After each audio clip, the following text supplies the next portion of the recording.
Selamat pagi dok, kami dari SGDB 6 akan mempresentasikan mengenai tissue sampling in forensic studies. Next. Untuk intronya sendiri, forensic medicine merupakan cabang dari kedokteran yang berhubungan dengan hukum dan berperan penting dalam penegakan keadilan. Lalu, biasanya dalam kasus kriminal akan menemukan barang bukti seperti jaringan yang perlu diambil dan dilakukan analisis yang dinamakan tissue sampling. Next. Lalu di sini ada tertera permasalahannya, tujuan, dan benefit yang kita dapatkan. Dapat dilihat ada slide. Next. Ini juga ada outline-nya. Next. Adalah definisi di mana sampel jaringan merupakan sumber untuk menentukan target dalam membantu keputusan klinis, terutama pada kedokteran forensik untuk keperluan pengumpulan bukti biologis sehingga dapat digunakan untuk pembuktian dan diagnosis sebab kematian. Histologi forensik adalah penerapan teknik dan pemeriksaan histologi pada praktek patologi forensik untuk membantu identifikasi penyakit dan cedera. Selain itu juga menjawab pertanyaan berkaitan dengan hukum seperti kronologi suatu penyakit dan usianya, temuan histologi postmortem, dan lain sebagainya. Hasil identifikasi ini dari histopatologi sendiri membantu untuk analisis selanjutnya. Bisa dilanjutkan? Berikutnya, tissue sampling umumnya dilakukan setelah investigasi otopsi dan telah ditetapkan sebagai komponen penting dari diagnosis dari awalnya terbentuk forensic medicine.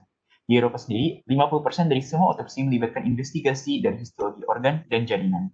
Ada beberapa fungsi dari investigasi mikroskopis dalam forensik, seperti konfirmasi diagnosis dari otopsi yang mikroskopis dan identifikasi atau eliminasi penemuan patologis. Dilanjutkan teman saya. Selanjutnya, menetapkan penyebab kematian, kemudian mendeteksi materi biologis atau sel untuk penyelidikan lebih lanjut. Diagnosis histopatologi dapat digunakan juga untuk memeriksa informasi tambahan yang berguna dalam evaluasi dan rekonstruksi keseluruhan dari suatu peristiwa atau insiden. Kemudian dilanjutkan teman saya. Baik, selanjutnya untuk fasilitas dan peralatan. Fasilitas yang dibutuhkan adalah untuk penyimpanan jaringan tubuh atau tubuh manusia itu sendiri, antara lain yang pertama, pengaturan penyimpanan harus menghormati martabat almarhum. Yang kedua, jenazah dimasukkan dalam. Tiga, penyimpanan terpisah untuk bayi. Yang keempat, kapasitasnya cukup. Yang kelima, penyimpanan tubuh jangka panjang dan bariatric body harus sesuai kebutuhan.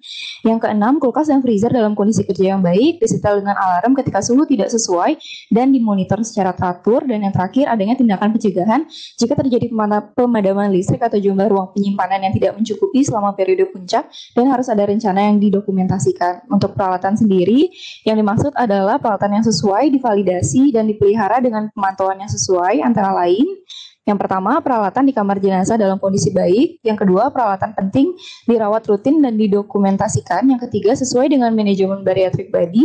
Yang keempat, sistem ventilasi sesuai dan memadai. Dan yang terakhir, staf memiliki akses alat perlindungan diri yang diperlukan. Bisa dilanjutkan. Selanjutnya adalah prosedur sampling untuk vaginal swab. Pertama ada vulval dan low internal vaginal swab. Swab kering digunakan saat kulit basah dan swab dibasahi dengan air steril jika kulit kering. Untuk high internal vaginal swab, swab menggunakan unlubricated speculum atau sheet. Kemudian untuk darah, sampel yang diperlukan adalah 30 ml dimasukkan ke dalam kontainer plastik dan ditutup. Tidak perlu menggunakan pengawet dan tempat pengambilan sampel harus diberi label di kontainer. Selanjutnya adalah sampel yang diperlukan adalah 30 ml, sampel diambil dengan kateterasi uretra dan langsung dari bladder.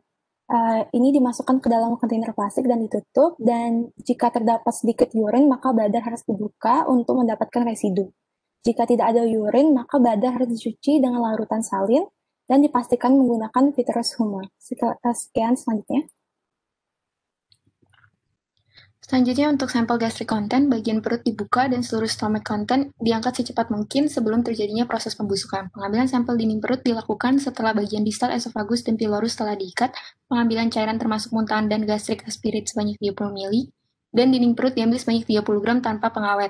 Catat seluruh penemuan dan penemuan makroskopik dipisahkan pada wadah yang terpisah.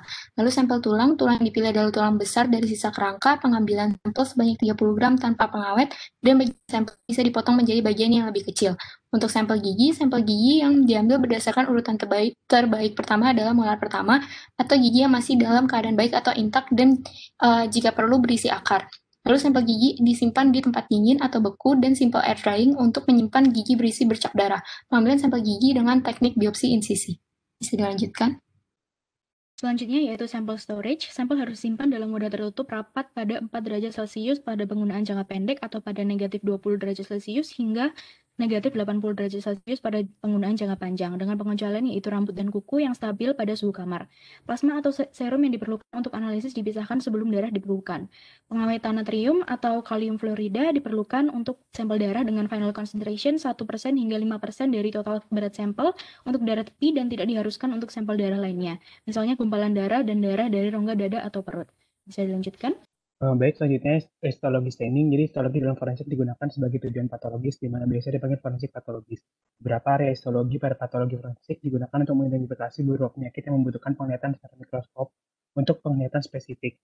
Beberapa patologis terbatas pada histologi forensik seperti poliuremia, tenggelam, trauma listrik, dan kematian yang memiliki beberapa fitur histologi yang berkontribusi pada diagnosis. Sehingga staining perlu dilakukan dalam membantu penglihatan mikroskopis. Baik, saya akan menjelaskan tentang tipe-tipe histologi staining. Jadi yang pertama histochemical stain. Yang paling sering itu adalah menggunakan hematoksilin dan eosin, yaitu H dan E.